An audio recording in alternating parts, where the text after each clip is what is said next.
नमस्कार। कभी सोचा है अगर किताबें, अखबार, पोस्टर्स मतलब कुछ भी छपा हुआ न होता तो दुनिया कैसी होती?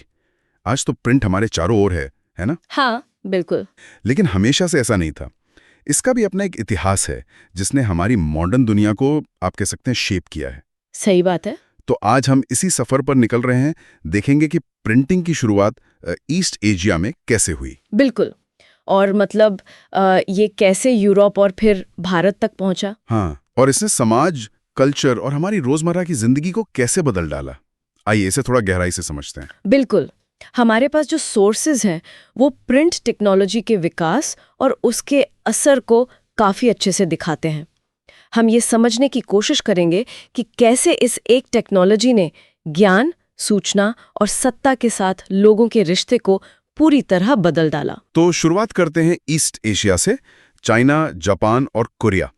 सबसे पुरानी प्रिंट टेक्नोलॉजी हाथ से छपाई यानी हैंड प्रिंटिंग की थी, है ना? जी हाँ, चीन में 6वीं सदी के आसपास से लकड़ी के ब्लॉक्स पर स्याही लगाकर उस पर कागज रगड़कर किताबें छापी जाती थी और पेपर का आविष्कार भी वहीं हुआ था। अच्छा। हाँ, और क्योंकि कागज पतला और पोरस होता था तो दोनों तरफ छापना मुश्किल था। हाँ, ये तो है। इसीलिए चीन की पारंपरिक अकॉर्डियन बुक को फोल्ड करके एक तरफ से सिल दिया जाता था। और कमाल की बात यह थी कि माहिर कारीगर कैलीग्राफी यानी खूबसूरत लिखावट को भी हूबहू छाप सकते थे। वाह। और काफी समय तक चीन में इंपीरियल स्टेट मतलब शाही सरकार ही प्रिंटेड मटेरियल की सबसे बड़ी प्रोड्यूसर थी। हाँ बिल्कुल, सिविल सर्विस एग्जाम्स के लिए टेक्स्ट बुक्स वो बहुत ज्यादा छापते थे। जैसे जैसे कैंडिडेट्स बढ़े प्रिंट वॉल्यूम भी बढ़ गया। अच्छा। लेकिन 17वीं सदी तक जैसे जैसे चीन में अर्बन कल्चर फैला, प्रिंट के यूजेस और भी बढ़ गए। मतलब सिर्फ स्कॉलर ऑफिशियल्स तक ही सीमित नहीं रहा। नहीं, बिल्कुल नहीं। अब व्यापारी भी ट्रेड की जानकारी के लिए प्रिंट का इस्तेमाल करने लगे। रीडिंग एक लेजर एक्टिविटी बन गई। अच्छा, जैसे कहानियां, कविताएं। हाँ, fictional narratives, poetry, autobiographies, romantic place, ये सब पॉपुलर हुए।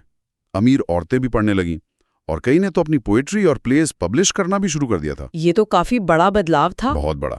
और फिर लेट 19th सेंचुरी में वेस्टर्न प्रिंटिंग टेक्निक्स और मैकेनिकल प्रेसेस चीन आए। हाँ, और शंघाई जो है वो एक तरह से नए प्रिंट कल्चर का हब बन गया। राइट। तो हैंड प्रिंटिंग से मैकेनिकल प्रिंटिंग की तरफ शिफ्ट हुआ। जी। अब जापान की बात करें तो बुद्धिस्ट मिशनरीज चाइना से हैंड प्रिंटिंग टेक्नोलॉजी वहां ले गए, करीब 8वीं सदी में, एडी 768-770 के आसपास। अच्छा। सबसे पुरानी जापानी किताब बुद्धिस्ट डायमंड सूत्रा जो एडी 868 की है, उसमें टेक्स्ट के साथ साथ वुड कट इलस्ट्रेशंस भी थे। इलस्ट्रेशंस भी? वाओ। हाँ, पिक्चर्स, कपड़ों, ताश के पत्तों और पेपर मनी पर भी छपते थे। मिडीवल जापान में किताबें सस्ती और काफी ज्यादा थी। जापान में विजुअल मटेरियल की छपाई काफी दिलचस्प थी। सुना है यूकियो प्रिंट्स के बारे में। हाँ बिल्कुल। लेट 18th सेंचुरी में एडो यानी आज के टोक्यो में यूकियो प्रिंट्स बहुत मशहूर हुए। ये रंगीन तस्वीरें आम शहरी जीवन दिखाती थीं। Artists, courtesans, tea house gatherings. अच्छा। किटागावा उतामारो जैसे आर्टिस्ट के काम यूरोप तक पहुंचे और वहां के आर्टिस्ट को भी इन्फ्लुएंस किया। लाइब्रेरीज और बुक स्टोर्स में हैंड प्रिंटेड किताबें भरी रहती थीं। और हाँ, कोरिया की ट्रिपिटाका कोरियाना का जिक्र भी जरूरी है। वो करीब 80,000 वुड ब्लॉक्स पर उकेरे गए बुद्धिस्ट स्क्रिप्चर्स का कलेक्शन है। कमाल है। अच्छा, अब यूरोप की तरफ चलते हैं। प्रिंट वहां कैसे पहुंचा? सिल्क रूट से। हाँ, सदियों तक चीन से रेशम और मसाले सिल्क रूट से यूरोप आते थे। 11वीं सदी में चीनी कागज भी इसी रास्ते पहुंचा। अच्छा, कागज पहले आया? जी। इसे स्क्राइब्स मतलब हाथ से लिखने वालों के लिए मैन्युस्क्रिप्ट्स बनाना आसान हुआ। फिर करीब 1295 में मार्को पोलो चीन से वुड ब्लॉक प्रिंटिंग की जानकारी लेकर इटली लौटे। और फिर ये टेक्नोलॉजी धीरे धीरे फैली पूरे यूरोप में।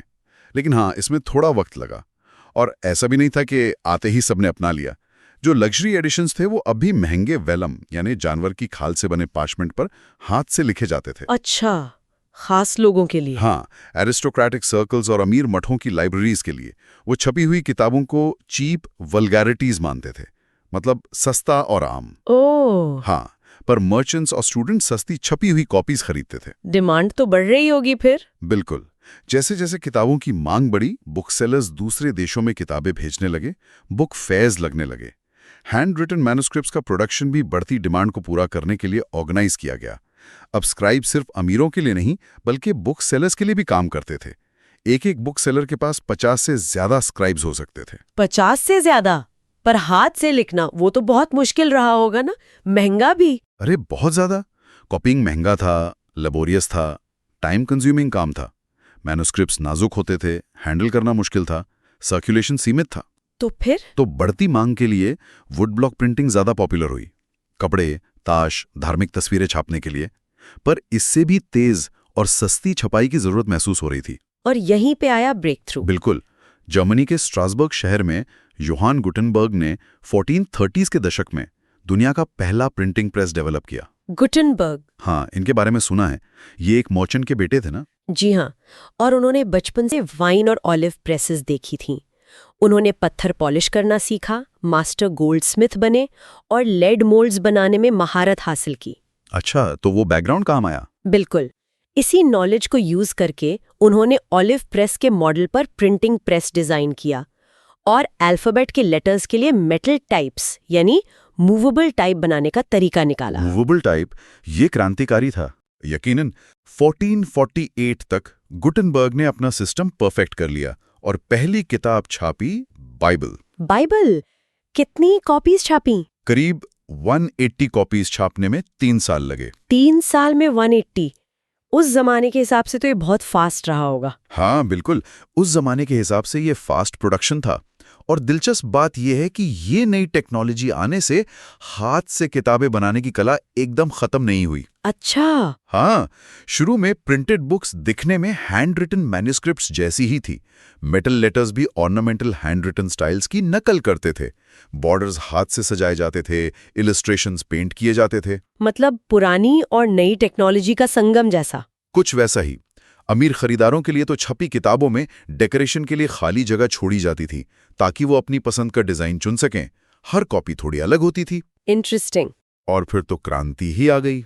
1450 से 1550 के बीच यूरोप के ज्यादातर देशों में प्रिंटिंग प्रेसेस लग गए। जर्मनी से प्रिंटर्स दूसरे देशों में जाकर नए प्रेस शुरू करने में मदद करते थे। प्रेसेस बढ़े तो बुक प्रोडक्शन में बूम आ गया होगा। जबरदस्त बूम आया। 15वीं सेंचुरी के दूसरे हिस्से में, मतलब 50 सालों में, करीब 20 मिलियन छपी हुई किताबें यूरोपियन मार्केट्स में आ गईं। 20 मिलियन? और 16वीं सेंचुरी तक ये आंकड़ा, अब सोचिए, 200 मिलियन कॉपीज तक पहुंच गया। 200 मिलियन? ये तो बहुत बड़ा नंबर है। इसी शिफ्ट को, हैंड प्रिंटिंग से मैकेनिकल प्रिंटिंग के शिफ्ट को प्रिंट रेवोल्यूशन कहा गया। तो ये प्रिंट रेवोल्यूशन आखिर था क्या? मतलब सिर्फ किताबें बनाने का नया तरीका ही तो नहीं था ये? नहीं, बिल्कुल नहीं। इसने लोगों की जिंदगियां बदल दी। इन्फॉर्मेशन और नॉलेज के साथ उनका रिश्ता बदला। इंस्टीट्यूशंस और अथॉरिटीज के साथ उनका रिश्ता बदला। इसने पॉपुलर परसेप्शंस को इन्फ्लुएंस किया और चीजों को देखने के नए नजरिए खोले। कैसे? सबसे बड़ा असर क्या हुआ? सबसे पहले एक न्यू रीडिंग पब्लिक उभरा। प्रिंटिंग ने किताबों की कॉस्ट कम कर दी। हाँ, ये तो जाहिर है। हर किताब को बनाने में लगने वाला टाइम और लेबर कम हो गया और मल्टीपल कॉपीज आसानी से बन सकती थीं। मार्केट में किताबों की बाढ़ आ गई जो ज्यादा से ज्यादा रीडर्स तक पहुंच रही थी। किताबों तक आसान एक्सेस ने एक नया रीडिंग कल्चर बनाया होगा फिर। बिल्कुल। पहले रीडिंग सिर्फ एलिट्स तक सीमित थी। आम लोग ओरल कल्चर में जीते थे। वो पवित्र ग्रंथ पढ़ते हुए सुनते थे, बैलेड्स सुनते थे, लोक कथाएं सुनते थे। नॉलेज ओरली ट्रांसफर होती थी। सही बात है। किताबें महंगी थीं, मिलती भी कम थीं। हाँ, अब किताबें ज्यादा लोगों तक पहुंच सकती थी। पहले हियरिंग पब्लिक थी, अब रीडिंग पब्लिक बनने लगी। लेकिन आपने कहा लिटरेसी रेट्स कम थे यूरोप में, फिर पढ़ता कौन था? हाँ, ये ट्रांजिशन आसान नहीं था। किताबें सिर्फ लिटरेट लोग ही पढ़ सकते थे और यूरोप में लिटरेसी रेट्स 20वीं सेंचुरी तक बहुत कम थे। तो पब्लिशर्स ने आम लोगों को कैसे मनाया? कैसे? उन्होंने पॉपुलर बैलेड्स और फोक टेल्स छापना शुरू किया जिनमें खूब सारी पिक्चर्स होती थीं। अच्छा, विजुअल अपील। हाँ, इन्हें फिर गांव में और शहरों के टैवर्न्स, मतलब शराबखानों में, गाया और सुनाया जाता था। वाह, तो ओरल कल्चर प्रिंट में आया और प्रिंटेड मटेरियल ओरली ट्रांसमिट हुआ। बिल्कुल। ओरल और रीडिंग कल्चर्स के बीच की रेखा धुंधली हो गई और हियरिंग पब्लिक और रीडिंग पब्लिक आपस में मिल गए। प्रिंट ने विचारों के वाइड सर्कुलेशन की पॉसिबिलिटी पैदा की। डिबेट और डिस्कशन की एक नई दुनिया खोली। हाँ, जो लोग एस्टैब्लिश्ड अथॉरिटीज से असहमत थे वो भी अब अपने विचार छापकर फैला सकते थे। लेकिन सभी ने प्रिंटेड बुक का स्वागत नहीं किया। अच्छा, डर भी था लोगों में? हाँ, कई लोगों को डर था कि प्रिंटेड वर्ड तक आसान पहुंच और किताबों के सर्कुलेशन से लोगों के मन पर बुरा असर पड़ेगा। डर था कि अगर इस पर कंट्रोल नहीं रखा गया, कि क्या छप रहा है और क्या पढ़ा जा रहा है, तो रिबेलियस और इररिलीजियस मतलब बागी और अधार्मिक विचार फैल सकते हैं। इसका कोई बड़ा उदाहरण है धर्म के क्षेत्र में शायद? बिल्कुल, सबसे बड़ा उदाहरण है धर्म के क्षेत्र में। 1517 में रिलीजियस रिफॉर्मर मार्टिन लूथर ने रोमन कैथोलिक चर्च की प्रैक्टिसेस को क्रिटिसाइज करते हुए 95 थीसिस लिखे। हाँ, ये तो बहुत फेमस है। इसकी एक प्रिंटेड कॉपी विटनबर्ग के चर्च डोर पर लगा दी गई। लूथर के राइटिंग्स तुरंत बड़ी संख्या में रिप्रोड्यूस हुए और पढ़े गए। इससे चर्च में डिवीजन हुआ और प्रोटेस्टेंट रिफॉर्मेशन की शुरुआत हुई। इतनी तेजी से? हाँ, लूथर के न्यू टेस्टामेंट ट्रांसलेशन की 5000 कॉपीज कुछ ही हफ्तों में बिक गईं। लूथर ने कहा था, printing is the ultimate gift of God and the greatest one. यानी प्रिंट ने एक नया इंटेलेक्चुअल एटमॉस्फेयर बनाया और रेफॉर्मेशन की तरफ ले जाने वाले नए विचारों को फैलाने में मदद की। बिल्कुल। What's fascinating here is print ने डिसेंट यानी असहमति को भी आवाज दी। कम पढ़े लिखे लोग भी धर्म की अपनी इंटरप्रिटेशंस करने लगे। जैसे इटली में मेनोकियो, एक मिलर, उसने बाइबल को रीइंटरप्रेट किया, जिससे रोमन कैथोलिक चर्च नाराज हो गया। फिर क्या हुआ? चर्च ने जब इंक्विजिशन विधर्मी विचारों को दबाने की कोर्ट शुरू की तो मेनोकियो को पकड़कर मार दिया गया। चर्च ने विचारों पर कंट्रोल रखने के लिए 1558 से इंडेक्स ऑफ प्रोहिबिटेड बुक्स बनाना शुरू किया। अच्छा, मतलब जिन किताबों पर रोक थी। जी हाँ, बिल्कुल, जिन पर रोक लगा दी गई थी। इरास्मस जैसे विद्वानों ने भी प्रिंटिंग को लेकर चिंता जताई थी। उन्हें डर था कि किताबों की बाढ़ स्कॉलरशिप को नुकसान पहुंचाएगी और इसमें बुरे, झूठे, निंदनीय और सिडिशियस राजद्रोही विचार भी होंगे। तो एक तरफ क्रांति थी, दूसरी तरफ डर और कंट्रोल की कोशिश। बिल्कुल। फिर 17th और 18th सेंचुरीज में क्या हुआ? लिटरेसी बढ़ी। हाँ, यूरोप में लिटरेसी रेट्स बढ़े। चर्चेज ने गांव में स्कूल खोले। 18th सेंचुरी के अंत तक कुछ हिस्सों में लिटरेसी 60 से 80% तक पहुंच गई। 60 से 80%? ये तो बहुत ज्यादा है। हाँ, इससे एक वर्चुअल रीडिंग मेनिया पैदा हुआ। लोग किताबें चाहते थे और प्रिंटर्स ज्यादा से ज्यादा किताबें छापने लगे। नई तरह का लिटरेचर भी आया होगा। हाँ, बिल्कुल। बुक सेलर्स, पेडलर्स यानी फेरी वाले रखते थे, जो गांव में छोटी सस्ती किताबें बेचते थे, जैसे एल्मनैक्स, पंचांग, बैलर्ड्स, फोक टेल्स। इंग्लैंड में पेनी चैप बुक्स थीं, जो बहुत सस्ती होती थी। फ्रांस में बिब्लियोथीक ब्लू थी, सस्ते कागज पर छपी नीले कवर वाली छोटी किताबें। रोमांसेस और हिस्ट्रीज मतलब अतीत की कहानियां भी थीं। और अखबार वगैरह?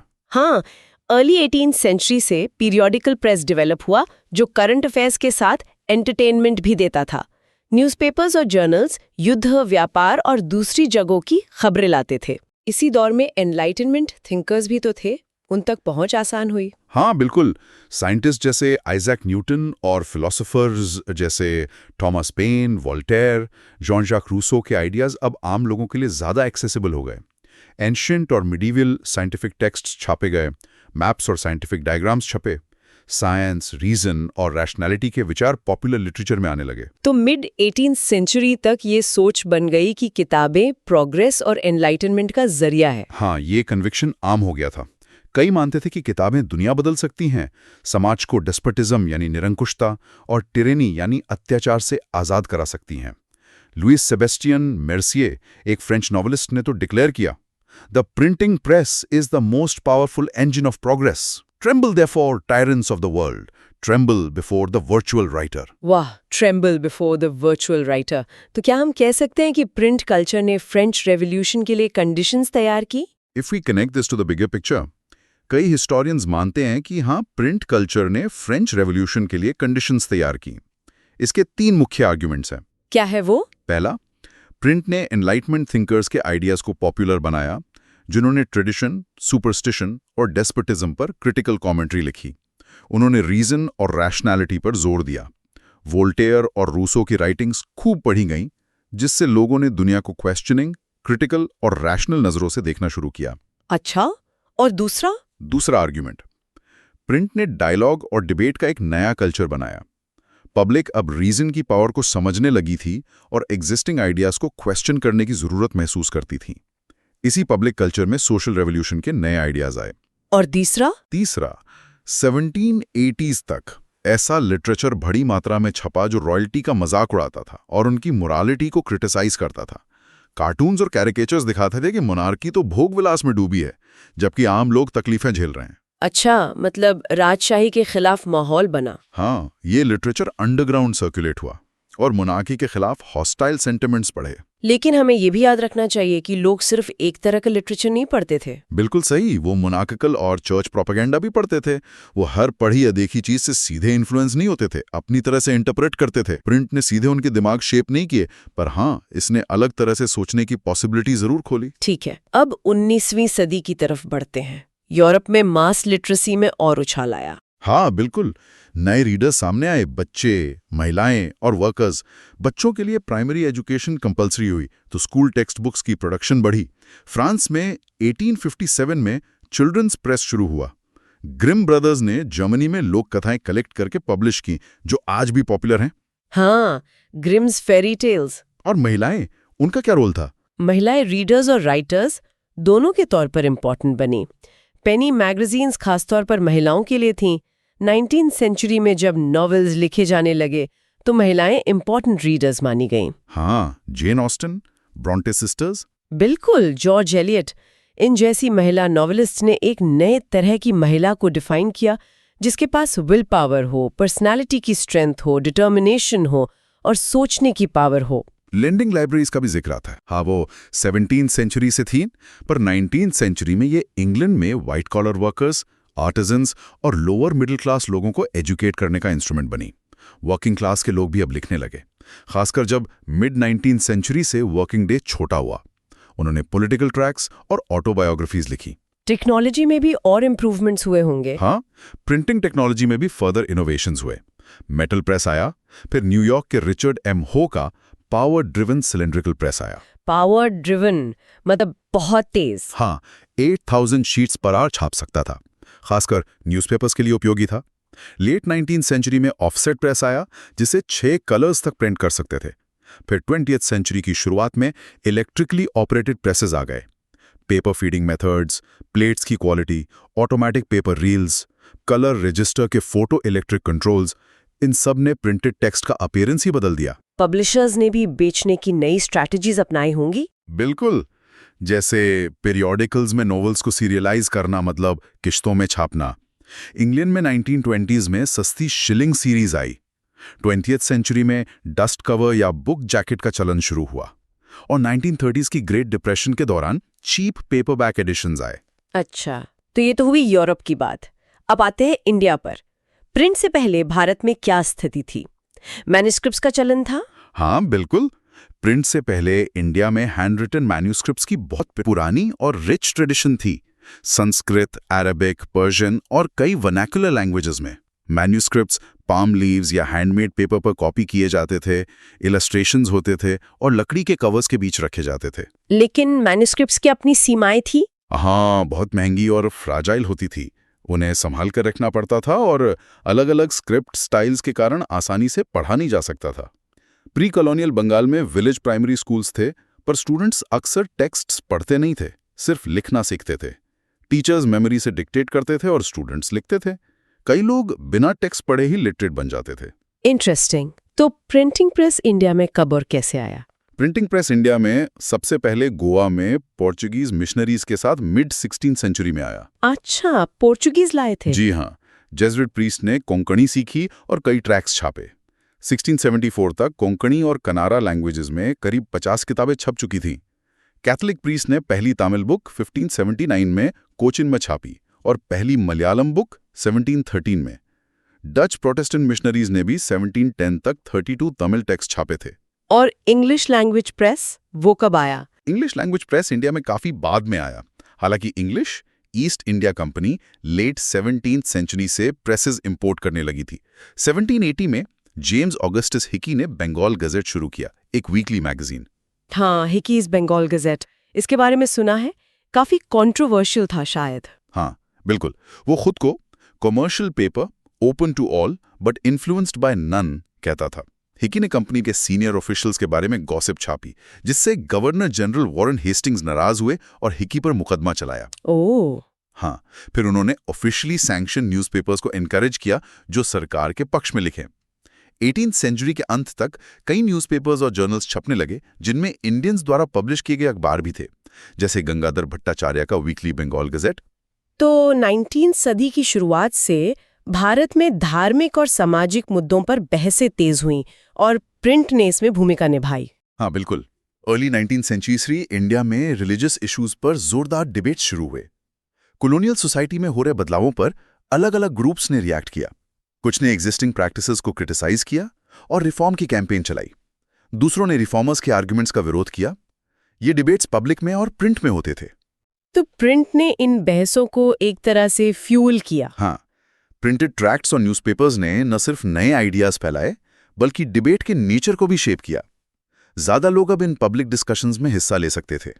बंगाल में जैसे राजा राममोहन रॉय। हाँ, बंगाल में विडो एमुलेशन यानी सती प्रथा, मोनोथियज्म, ब्रह्मानिकल प्रीस्टहुड और आइडोलेट्री जैसे मुद्दों पर बहस छिड़ी। ट्रैक्ट्स और न्यूज़पेपर्स बढ़े। वाइडर ऑडियंस तक पहुंचने के लिए आइडियाज आम लोगों की भाषा वर्नैक्युलर में छापे गए। राममोहन रॉय ने 1821 से संवाद कौमुदी पब्लिश किया, तो हिंदू ऑर्थोडॉक्सी ने उनके विरोध में समाचार चंद्रिका शुरू करवाया। पर्शियन और गुजराती न्यूज़पेपर्स भी आए। और नॉर्थ इंडिया में मुस्लिम समुदाय में क्या असर हुआ? नॉर्थ इंडिया में उलमा यानी मुस्लिम लीगल स्कॉलर्स मुस्लिम डायनेस्टीज के कोलैप्स से चिंतित थे। उन्हें डर था कि कॉलोनियल रूलर्स कन्वर्जन को इनकरेज करेंगे और मुस्लिम पर्सनल लॉज बदल देंगे। हाँ, ये चिंता तो स्वाभाविक थी। इससे निपटने के लिए उन्होंने चीप लिथोग्राफिक प्रेसेस का इस्तेमाल किया, होली स्क्रिप्चर्स के पर्शियन और उर्दू ट्रांसलेशंस छापे और रिलीजियस न्यूज़पेपर्स और ट्रैक्ट्स निकाले। देवबंद सेमिनरी, जो 1867 में स्थापित हुई, उसने हजारों फतवाज छापे। कई मुस्लिम सेक्ट्स उभरे और उर्दू प्रिंट ने उनके बीच पब्लिक में डिबेट्स कंडक्ट करने में मदद की। और हिंदुओं में प्रिंट का क्या असर रहा रिलीजियस टेक्स्ट पर? हिंदूज में भी प्रिंट ने रिलीजियस टेक्स्ट की रीडिंग को एनकरेज किया, खासकर वर्नैक्युलर लैंग्वेजेस में। तुलसीदास के रामचरितमानस का पहला प्रिंटेड एडिशन कलकत्ता से 1810 में निकला। मिड 19th सेंचुरी तक cheap lithographic editions north Indian markets में आ गए। लखनऊ के नवाब किशोर प्रेस और बॉम्बे के श्री वेंकटेश्वर प्रेस ने कई रिलीजियस टेक्स्ट वर्नैक्युलर्स में छापे। ये पोर्टेबल थे और कहीं भी पढ़े जा सकते थे या इलिटरेट लोगों को पढ़कर सुनाए जा सकते थे। तो प्रिंट ने न सिर्फ बहसें छेड़ी बल्कि लोगों को जोड़ा भी। बिल्कुल, प्रिंट ने न सिर्फ अलग अलग कम्युनिटीज के बीच कन्फ्लिक्टिंग ओपिनियन स्टिमुलेट किए, बल्कि इंडिया के अलग अलग हिस्सों में कम्युनिटीज और लोगों को कनेक्ट भी किया। न्यूज़पेपर्स ने एक जगह से दूसरी जगह खबरें पहुंचाईं, जिससे पैन इंडियन आइडेंटिटीज बनने में मदद मिली। और लिखने के नए तरीके भी आए होंगे, नॉवेल्स वगैरह। हाँ, प्रिंटिंग ने नई तरह की राइटिंग के लिए एपेटाइट पैदा की। लोग अब अपनी जिंदगी, एक्सपीरियंसेस, इमोशंस को उसमें देखना चाहते थे जो वो पढ़ रहे थे। यूरोप में डेवलप हुआ नॉवेल इस जरूरत को पूरा करता था और जल्दी उसने डिस्टिंक्टली इंडियन फॉर्म्स और स्टाइल्स अपना लिए। Lyrics, short stories, socio political matters पर एसेज जैसे नए लिटरेरी फॉर्म्स भी आए। विजुअल कल्चर का भी जिक्र था। हाँ, राजा रवि वर्मा। हाँ, एंड ऑफ 19th सेंचुरी तक एक नया विजुअल कल्चर शेप ले रहा था। ज्यादा प्रिंटिंग प्रेसेस लगने से विजुअल इमेजेस आसानी से मल्टीपल कॉपीज में रिप्रोड्यूस हो सकती थीं। पेंटर्स जैसे राजा रवि वर्मा ने मास सर्कुलेशन के लिए इमेजेस बनाई। वुड एनग्रेवर्स ने प्रिंट शॉप्स के पास दुकानें खोली। चीप प्रिंट्स और कैलेंडर्स बाजार में मिलने लगे, जिन्हें गरीब लोग भी खरीदकर अपने घरों या काम की जगहों पर लगा सकते थे। और इन प्रिंट्स ने लोगों की सोच को भी शेप किया होगा। बिल्कुल, इन प्रिंट्स ने मॉडर्निटी और ट्रेडिशन, रिलीजन और पॉलिटिक्स, सोसाइटी और कल्चर के बारे में पॉपुलर आइडियाज को शेप करना शुरू किया। कार्टून्स और कैरिकेचर्स भी छपने लगे। हाँ, 1870 से जर्नल्स और न्यूज़पेपर्स में कैरिकेचर्स और कार्टून्स छपने लगे, जो सोशल और पॉलिटिकल इश्यूज पर कमेंट करते थे। कुछ वेस्टर्न तौर तरीकों के प्रति एजुकेटेड इंडियंस के फैसिनेशन का मजाक उड़ाते थे, तो कुछ सोशल चेंज के डर को व्यक्त करते थे। इंपीरियल कैरिकेचर्स नेशनलिस्ट का मजाक उड़ाते थे और नेशनलिस्ट कार्टून्स इंपीरियल रूल को क्रिटिसाइज करते थे। अब बात करते हैं महिलाओं की। प्रिंट ने उनकी जिंदगी पर क्या असर डाला? महिलाओं की जिंदगियां और भावनाएं अब ज्यादा विविध और इंटेंस तरीकों से लिखी जाने लगीं। मिडिल क्लास घरों में महिलाओं की रीडिंग बढ़ी। लिबरल पतियों और पिताओं ने घर पर महिलाओं को पढ़ाना शुरू किया। स्कूल्स खुलने पर उन्हें भेजा। जर्नल्स में महिलाओं की राइटिंग्स छपीं। लेकिन सभी परिवार लिबरल नहीं थे, जैसा आपने बताया, रेजिस्टेंस भी था। हाँ, बिल्कुल। कंजर्वेटिव हिंदूज मानते थे कि पढ़ी लिखी लड़की विधवा हो जाएगी, और मुस्लिम्स डरते थे कि उर्दू रोमांसेस पढ़कर महिलाएं करप्ट हो जाएंगी। लेकिन कुछ रेबल महिलाओं ने इन रोक टोक को तोड़ा। जैसे नॉर्थ इंडिया की एक कंजर्वेटिव मुस्लिम फैमिली की लड़की ने चुपके से उर्दू पढ़ना लिखना सीखा। ईस्ट बंगाल में राजसुंदरी देवी ने किचन में छुपकर पढ़ना सीखा और बाद में अपनी ऑटोबायोग्राफी अमर जीवन 1876 लिखी, जो बंगाली लैंग्वेज की पहली फुल लेंथ ऑटोबायोग्राफी थी। रसोई में छुपकर कमाल है। और भी महिला लेखिकाएं थीं? हाँ, क्योंकि सोशल रिफॉर्म्स और नॉवेल्स ने महिलाओं की जिंदगियों में इंटरेस्ट पैदा कर दिया था, तो इस बात में भी रुचि थी कि महिलाएं खुद अपने बारे में क्या कहती हैं। 1860s से कैलाश बशिनी देवी जैसी बंगाली महिलाओं ने लिखा कि कैसे महिलाओं को घर में कैद रखा जाता है, अज्ञानता में रखा जाता है, उनसे मेहनत करवाई जाती है। 1880s में महाराष्ट्र में ताराबाई शिंदे और पंडिता रमाबाई ने अपर कास्ट हिंदू महिलाओं, खासकर विधवाओं की दयनीय स्थिति पर गुस्से से लिखा। हिंदी प्रिंटिंग में महिलाओं की शिक्षा का क्या रोल रहा? हिंदी प्रिंटिंग 1870 से सीरियसली शुरू हुई और इसका बड़ा सेगमेंट महिलाओं की एजुकेशन को डेडिकेटेड था। 20th सेंचुरी की शुरुआत में महिलाओं के लिए लिखे गए और कभी-कभी उनके द्वारा एडिट किए गए जर्नल्स बहुत पॉपुलर हुए। इनमें women's education, widowhood, national movement जैसे इश्यूज डिस्कस होते थे। पंजाब में रामचद्दा की स्त्री धर्म विचार जैसी किताबें खूब बिकी, जो महिलाओं को ओबीडियंट वाइफ्स बनना सिखाती थी। अच्छा, तो दोनों तरह की बातें थीं, एक तरफ सुधार, दूसरी तरफ परंपरा। हाँ, सेंट्रल कैलकाटा का बटाला एरिया पॉपुलर बुक्स के प्रिंटिंग के लिए जाना जाता था, जहां सस्ते रिलीजियस ट्रैक्ट्स और कुछ हद तक ऑब्सीन लिटरेचर भी मिलता था। अब बात करते हैं गरीब लोगों की। उन तक प्रिंट कैसे पहुंचा? 19th सेंचुरी मद्रास के टाउन्स में बहुत सस्ती छोटी किताबें मार्केट्स में बेची जाती थीं। अर्ली 20th सेंचुरी से पब्लिक लाइब्रेरीज खुलने लगीं, जिससे किताबों तक एक्सेस बढ़ा। और जातिगत भेदभाव जैसे मुद्दों पर भी लिखा गया। हाँ बिल्कुल, लेट 19th सेंचुरी से कास्ट डिस्क्रिमिनेशन के इश्यूज पर ट्रैक्ट्स और एसेज लिखे जाने लगे। ज्योतिबा फुले ने अपनी गुलामगिरी 1871 में कास्ट सिस्टम के इनजस्टिसेस के बारे में लिखा। 20th सेंचुरी में B.R. अम्बेडकर महाराष्ट्र और E.V. रामास्वामी नाइकर पेरियार मद्रास ने कास्ट पर पावरफुली लिखा। लोकल प्रोटेस्ट मूवमेंट्स ने भी जर्नल्स निकाले। वर्कर्स ने भी लिखा। फैक्ट्री वर्कर्स के पास ज्यादा लिखने का समय या एजुकेशन नहीं थी, पर कानपुर के मिल वर्कर कशी बाबा ने छोटे और बड़े का सवाल 1938 लिखी। सुदर्शन चक्र नाम से लिखने वाले एक और कानपुर मिल वर्कर की कविताएं सच्ची कविताएं कलेक्शन में छपी। बेंगलोर के कॉटन मिल वर्कर्स ने खुद को एजुकेट करने के लिए लाइब्रेरीज खोली। ये तो बहुत महत्वपूर्ण बात है। आखिर में प्रिंट एंड सेंसरशिप, अंग्रेजों ने प्रेस को कंट्रोल करने की कोशिश की। हाँ, शुरू में ईस्ट इंडिया कंपनी उन इंग्लिशमैन पर ज्यादा फोकस करती थी जो कंपनी के मिस रूल को क्रिटिसाइज करते थे। 1820s में कैलकाटा सुप्रीम कोर्ट ने प्रेस फ्रीडम को कंट्रोल करने के रेगुलेशंस पास किए। हालांकि 1835 में गवर्नर जनरल बेंटिक ने थॉमस मकॉले की मदद से प्रेस लॉज रिवाइज किए और पहले वाली फ्रीडम्स रिस्टोर की। लेकिन 1857 के रिवोल्ट के बाद एटीट्यूड बदल गया। हाँ बिल्कुल, इनरेज्ड इंग्लिशमैन ने नेटिव प्रेस पर क्लैंप डाउन की मांग की। जैसे जैसे वर्नाकुलर न्यूज़पेपर्स असर्टिवली नेशनलिस्ट हुए, कॉलोनियल गवर्नमेंट ने स्ट्रिंजेंट कंट्रोल के मेजर्स डिबेट करना शुरू किया। और इसी का नतीजा था वर्नाकुलर प्रेस एक्ट। जी हाँ, 1878 में वर्नाकुलर प्रेस एक्ट पास हुआ, जो गवर्नमेंट को वर्नाकुलर प्रेस में रिपोर्ट्स और एडिटोरियल्स सेंसर करने के एक्सटेंसिव राइट्स देता था। सिडिशियस रिपोर्ट पाए जाने पर न्यूज़पेपर को वार्निंग दी जाती थी और इग्नोर करने पर प्रेस जब्त की जा सकती थी। बहुत सख्त कानून था ये तो। हाँ, बहुत। लेकिन इन रिप्रेसिव मेजर्स के बावजूद नेशनलिस्ट न्यूज़पेपर्स इंडिया के हर हिस्से में बढ़ते गए। हाँ बिल्कुल, उन्होंने कॉलोनियल मिसरूल पर रिपोर्ट किया और नेशनलिस्ट एक्टिविटीज को एनकरेज किया। जब पंजाब के रेवोल्यूशनरीज डिपोर्ट किए गए 1907, तो बाल गंगाधर तिलक ने अपने केसरी में उनके प्रति सिंपैथी लिखी, जिसके लिए उन्हें जेल हो गई थी। हाँ, उन्हें 1908 में जेल हो गई और पूरे इंडिया में प्रोटेस्ट हुए। गांधी जी ने 1922 में कहा था कि स्वराज की लड़ाई liberty of speech, liberty of the press और फ्रीडम ऑफ एसोसिएशन की लड़ाई है। वर्ल्ड वॉर्स के दौरान भी defence of India rules act के तहत सेंसरशिप लगाई गई, खासकर क्विट इंडिया मूवमेंट के समय। तो ये था प्रिंट का लंबा और दिलचस्प सफर, चाइना के वुड ब्लॉक से लेकर यूरोप के मैकेनिकल प्रेसेस तक, और फिर भारत में उसका आगमन और गहरा असर। हमने देखा कैसे इसने पढ़ने लिखने के तरीके बदले, ज्ञान को आम लोगों तक पहुंचाया। हाँ, धार्मिक और सामाजिक बहसों को मंच दिया और राष्ट्रवाद को जगाने में भी भूमिका निभाई। बिल्कुल, प्रिंट ने उस मॉडर्न वर्ल्ड की नींव रखी जिसमें आज जी रहे हैं। किताबों से लेकर अखबारों और पोस्टर्स तक, प्रिंट आज भी हमारी रोजमर्रा की जिंदगी का अहम हिस्सा है। इसने इंफॉर्मेशन तक एक्सेस को डेमोक्रेटाइज किया, मतलब आम लोगों तक पहुंचाया। पर जाते जाते एक सवाल आपके लिए छोड़ जाते हैं। प्रिंट ने ज्ञान को सुलभ बनाया, लेकिन क्या आज का डिजिटल एज, जहां इंफॉर्मेशन का ओवरलोड है, उसी एक्सेस के सामने एक नई चुनौती पेश नहीं करता?